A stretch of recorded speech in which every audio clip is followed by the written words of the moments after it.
Hello guys, கையில் என்ன கவருன்னு பார்க்குறீங்களா? இன்றைக்கி நம்ம ரோட்டில் பிச்சை எடுக்கிற ஒரு பிச்சைக்காரங்களுக்கு ஒரு வேளை சாப்பாடு கொடுக்க போகிறோம். சரிங்களா? பார்க்கலாமா இங்கே யாராவது இருக்காங்களான்னு? இங்கே ஒருத்தவங்க படுத்திருக்காங்க. ஹலோ,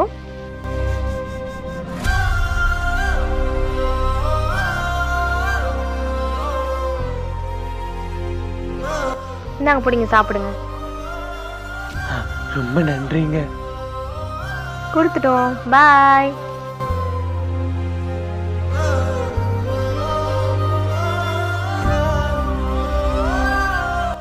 சே, வீடியோ டெலிட் ஆயிடுச்சு. இருங்க இருங்க ஒரு நிமிஷம். ஏங்க சாப்பாடு? ஹலோ காய்ஸ், இன்னைக்கு நம்ம ரோட்ல சாப்பாடு கஷ்டப்படுற ஒரு பிச்சைக்காரருக்கு சாப்பாடு கொடுக்க போறோம். வாங்க கொடுக்கலாமா? என்னங்க இதை சாப்பிடுங்க. என்னங்க புடிங்க. அட புடிங்க. இன்னைக்கு சாப்பாடு கொடுத்துட்டோம். ஓகே, பாய்.